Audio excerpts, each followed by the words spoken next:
আপনি শুনেন, সারল্য, সারল্য, ভদ্রতা, নম্রতা, এটা কিন্তু যোগ্যতার বহিঃপ্রকাশ নয়। আপনি একটা যুদ্ধে নেমেছেন। আলোচনা হচ্ছিল সাংবাদিক মাসুদ কামাল ও খালেদ মহিউদ্দিনের মধ্যে। খালেদ মহিউদ্দিন বলেন, উপদেষ্টাদের কেউই শেখ হাসিনার আশীর্বাদ পুষ্ট ছিলেন না। এটা থেকে কি প্রমাণ হয় না যে তারা সবাই জুলাই আগস্টের চেতনা ধারণ করেন? জবাবে মাসুদ কামাল বলেন, আপনি উপদেষ্টাদের কথা বলছেন যে তারা কে জুলাই আগস্টের স্পিরিট আসলে কেমনে ধারণ করে।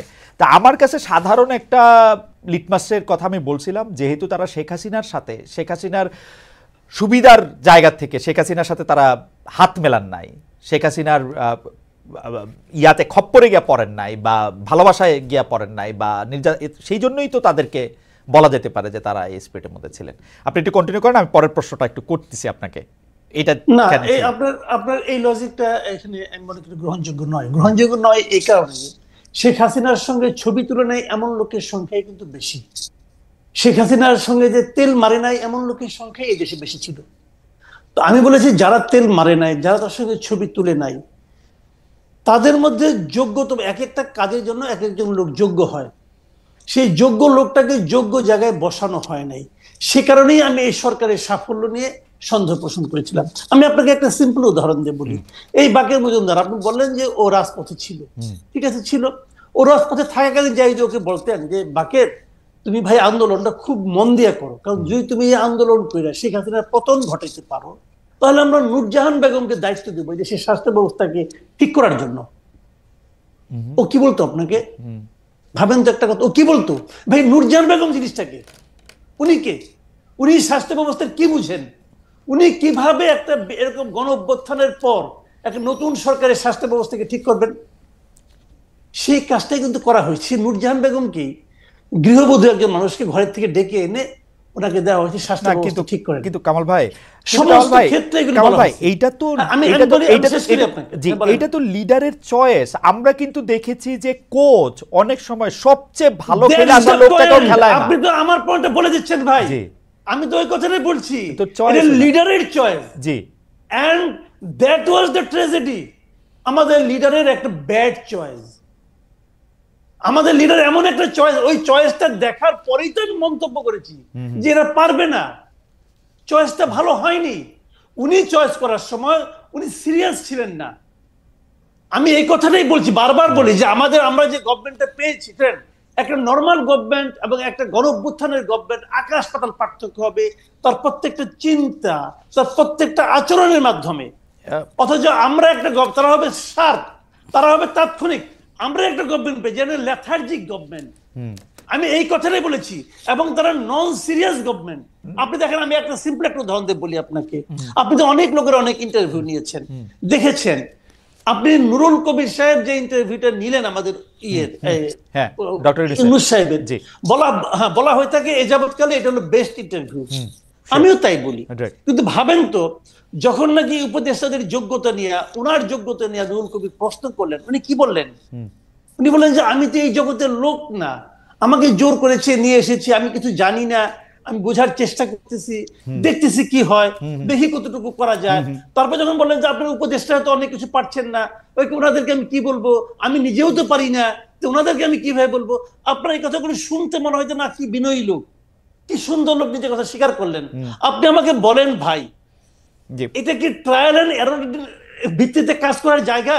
না কামাল ভাই, আমি একটু ডক্টর কামাল ভাই, আমি একটু আপনার কাছ থেকে শেখার জন্যই একটু আপনার এই জায়গাটা থেকে বলি যে ডক্টর ইউনূস এটি অকপটে স্বীকার করেছেন যে তার তাড়াহুড়া ছিল, তিনি সব লোককে চেনেন না, তাকে এই লোককে নিতে হয়েছিল। কিন্তু আপনি তো আরেকটা জিনিস খেয়াল করবেন কামাল ভাই, উনাকে কিরকম জায়গায়, কিরকম একটা বাইনারির মধ্যে হাঁটতে হয়েছে। তিনি আওয়ামী লীগের লোক নিতে পারবেন না, তিনি বিএনপির লোক নিতে পারবেন না, তিনি এক্সট্রিম বাম লোক নিতে পারবেন না, তিনি এক্সট্রিম ডান লোক নিতে পারবেন না। তাকে মাঝামাঝি কিছু লোককে পছন্দ করতে হয়েছে। এর মধ্যে কিছু লোক ভালো থাকতে পারে, কিছু লোক খারাপ থাকতে পারে, কিন্তু তার ইন্টেনশন নিয়ে আমরা কেন প্রশ্ন তুলবো? আপনি দেখেন, এতগুলি কোশ্চেন যদি কামাল ভাই আপনাকেও দেই, এতগুলি কোশ্চেন আপনাকে দিলে আপনার জন্য কঠিন হবে একটু। আমি বলি আপনাকে, শুনুন, আপনি চমৎকার প্রশ্ন করেছেন। ইন্টেনশন অবশ্যই ইম্পর্টেন্ট।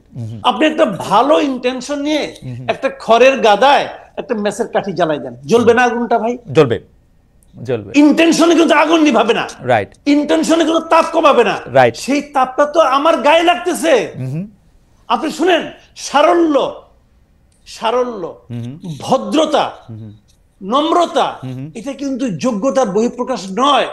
অ্যাবসলিউটলি। আপনি একটা যুদ্ধে নেমেছেন, ইটস এন ওয়ার, আপনি সেই যুদ্ধে আপনি পারছেন না রে ভাই।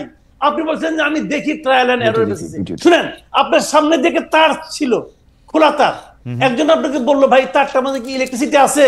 আপনি বলেন যে ঠিক আছে হাত দিয়ে দেখি তো ইলেকট্রিসিটি আছে কিনা। আপনি কি হাত দিয়ে দেখবেন? আপনি যদি হাত দিয়ে দেখেন যদি থাকে তাহলে এটা ধরবো না, তো ধরলে তো আপনি মরেই যাবেন না ভাই। কিন্তু আপনি তো পুরো জাতিকে সঙ্গে নিয়ে হাত দিচ্ছেন। না কামাল ভাই, এটা কিন্তু ব্যক্তিগত চাওয়া পাওয়ার বিষয় না। আমি আপনাকে বলি, শুনেন, প্রত্যেকটা ক্ষেত্রে এই ঘটনাগুলো ঘটছে। তো আপনি কোন ক্ষেত্রে আপনি বলেন? আপনি জীবনে অনেকদিন সাংবাদিকতা, আপনি বলেন তো অর্থ বছরের মাঝামাঝি আইসা শতাধিক পণ্য এবং সেবার উপর আপনি ভ্যাট এবং সম্পর্ক শুল্ক জারি করছেন, কার সঙ্গে আলাপ করে করছেন? মাসুদ কামাল বলেন এই উপদেষ্টাদের দিয়ে দেশ সংস্কার হবে না। জবাবে খালেদ মহিউদ্দিন বলেন আওয়ামী লীগের আমলে যেসব মন্ত্রীরা ছিল তারা দেশের জন্য কি করেছিল, তারা তো দেশের সম্পদ লুটপাটে ব্যস্ত ছিল। একটা প্রবাদ আছে গ্রামে, বুঝছেন, সেই প্রবাদটা হলো সেই মানুষটা তত বেশি ভালো যেই মানুষ সম্পর্কে আপনি যত কম জানেন। ট্রু। 8 তারিখের আগ পর্যন্ত রাষ্ট্রনায়ক হিসেবে, সরকার প্রধান হিসেবে ডক্টর ইউনূস কতটা ভালো কেউ জানতো না। এই জন্য উনি ছিলেন আস্থার প্রতীক।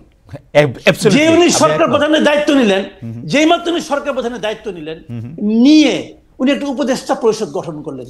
সেই উপদেষ্টা পরিষদ গঠন করার সঙ্গে সঙ্গে ওনার প্রতি অনেকের আস্থা কমতে থাকলো, তাদের মধ্যে আমিও একজন। আমি শুরু থেকেই বলেছি এই উপদেষ্টা পরিষদ দিয়ে উনি এত বড় কাজ করতে পারবেন না। আমি বলেছি ভাই, আমি আমার অভিজ্ঞতা থেকে বলেছি, এই উপদেষ্টা পরিষদে অনেককে আমি চিনি, যে জন্য আমি বলেছি পারবেন না। এবং এখন দেখেন উনি পারছেন, উনি খুব ভালো পারছেন। আপনি বাংলাদেশের যে কোনো কি জিজ্ঞাসা করে বলেন ভাই উনি কি খুব ভালো পারছেন, দেখেন আপনি উত্তরটা কি পান। কামাল ভাই পারছেন না। কামাল ভাই, আপনার সাথে কথা বলা খুবই ফ্যাসিনেটিং। কিন্তু আপনি যে প্রথম থেকে আমি বলতেছেন, আমি আপনার প্রায় সব শো, আপনি যত জায়গায় আমন্ত্রিত হয়ে যান, আপনার নিজের কথা যে শোটা আছে সেটা আমি প্রায় সবগুলি শো দেখে, একাধিকবার দেখে আপনি আসলেই শুরু থেকে এই কথা বলে আসতেছেন যে আসলে এটা পারবে না, এই উপদেষ্টা পরিষদ দিয়ে চলবে না। এজ ইফ বাংলাদেশে কোনো মন্ত্রী পরিষদ দিয়ে জীবনে চলছিল, সব চোর বাটপার, এরা তো মন্ত্রিত্ব চালাইছে। এই আগের সরকারে আমরা দেখছি, তাদেরকে আমরা পারছি, এটা আপনি কেমনে বলবো যে এরা পারছিল? আমি কি তাদেরকে বলছি তাদেরকে আমি ভালোবেসে বলেছি? না, বলেন না, বলেন না। আমি কি বলেছিলেন? হ্যাঁ, 5ই আগস্টে যে ঘটনাটা ঘটেছে এই দেশে, হ্যাঁ, এটা এই দেশের জন্য একটা অভূতপূর্ব ঘটনা। যে দেশে একটা অভূতপূর্ব ঘটনা ঘটতে পারে, সে দেশে একটা অভূতপূর্ব সরকার আসবে, এই প্রত্যাশাকে আমি করবো না? আমি করেছি। আমি বলি আপনাকে, আমি অগাস্টের প্রথম দিন পর্যন্ত আমি কিন্তু প্রত্যাশা আমি করতে পারিনি, সাহস পাই নাই যে শেখ হাসিনা থাকবে না। আমি সাহস পাই নাই, কিন্তু যেদিন ঘটে গেছে সেই দিন আমার কাছে মনে হয়েছে আসলেই ঘটে গেছে। খেয়াল করেন কিন্তু, তাহলে আমার প্রত্যাশার বাইরে একটা ঘটনা ঘটেছে। তখন তো আমি ভাবতেই পারি যে যাদের কারণে, যাদের মাধ্যমে এত বড় একটা ঘটনা ঘটতে পারলো, তাদের অংশগ্রহণে, তাদের সাপোর্টে আমরা একটা অভূতপূর্ব সরকার পাবো, এই প্রত্যাশা আমি করবো না? অবশ্যই আমি প্রত্যাশা করেছি। আমি কিন্তু আগের সরকারের সঙ্গে তো তুলনাই করতে চাই না। অবশ্যই তুলনা করলে আমাদের এখানে অনেক সৎ লোক আছে, এতে কোনো সন্দেহ নাই, সততা নিয়ে তুলনা আমি করতেই পারবো না। কিন্তু আমার কথাটা হলো কি, যে এই সরকারের কাছে আমরা কি চেয়েছি? আমরা চেয়েছি আড়াইটা জিনিস, সিম্পলি আড়াইটা জিনিস। আড়াইটা কি কি? 1 নম্বর চেয়েছি তারা একটা অসাধারণ নির্বাচন দেবে, যে নির্বাচনে প্রত্যেকটা মানুষের ভোটাধিকার গণনা করা হবে। 2 নম্বর চেয়েছি এই নির্বাচনের আগে ওনারা কিছু সংস্কার কর্ম করবে, যে সংস্কার কাজগুলো আরেকজন ফ্যাসিবাদ তৈরি হওয়ার থেকে আমাদেরকে রক্ষা করবে। আর অর্ধেক কাজটা হলো যতদিন এই কাজগুলো ওনারা করবেন ততদিন ওনারা দেশটাকে চালাবেন। আর কিছু চাই নাই কিন্তু রে ভাই। কিন্তু ওই অর্ধেক কাজ যেটা, ওটা শুরুর থেকেই এত ব্যর্থতার মধ্যে চলে আসলো যে বাদ বাকিগুলো সন্দেহের মধ্যে ঢুকে পড়লো। সংস্কার নামে তারা যা করলেন, এটা তো একটা লেজে গোবরের অবস্থা হয়ে গেছে সংস্কারটা। কথা হয় মির্জা ফখরুলকে নিয়ে। খালেদ বলেন মির্জা ফখরুল এই সরকারের অধীনে নির্বাচনে যেতে চায় না। জবাবে মাসুদ কামাল বলেন, বিএনপি এখন ক্ষমতায় যেতে চায়। কোন জায়গা থেকে তাদের সমালোচনা, এই কাজ করছো কেন, এইটা করো নাই কেন, এইটা করতে পারছো কেন? বিএনপি এতদিন পর্যন্ত কয়ে আসছে, একটা মির্জা ফখরুল ইসলাম কিন্তু আমারও 1.5 মাস আগে ইন্টারভিউ দিছে, একটা মুখ দিয়ে তো বাইর করতে পারলাম না যে কবে ইলেকশন চান। হঠাৎ করে এখন কি হইলো, জুলাইতে চায় না অগাস্টে চায়, ঠান্ডা নাই বর্ষা নাই, আর হইলো কি এই সরকারই চায় না ইলেকশন করতে, এগুলি কি কথা? দেখেন মির্জা ফখরুল আগে কি বলছেন এখন কি বলছেন এটাকে আমি ডিফেন্ড করবো না, এটা ওনার পলিটিক্স। দেখেন বিএনপি কিন্তু উনি কিন্তু বিএনপির মুখপাত্র এই দেশে, তাই না, মুখপাত্র, কাজে উনি কিন্তু বিএনপির পলিটিক্যাল কথাটাই বলবেন। বিএনপি আসলে কি চায়, তারা ক্ষমতায় যেতে চায়, simple, clear and simple. BNP ক্ষমতায় যেতে চায় এবং তারা অনেকদিন ধরে ক্ষমতার বাইরে আছে। তারা মুখে বলে আমরা ক্ষমতার মাধ্যমে দেশকে একটা অসাধারণ দেশ দিব, কি দিবে আল্লাহ মালুম আর ওনারা মালুম, আমি বলতে পারবো না, সেটা এক জিনিস। কিন্তু ওনাদের তো এটা পলিটিক্স, উনি তো ওই কথাটাই বলবেন। ওনার কথা একটা। সমালোচনা যেটা আমরা করি, সমালোচনাটা আমরা কেন করি বলেন তো? আমি কি ইউনূস সাহেবকে নামাই যাওয়ার জন্য সমালোচনা করছি?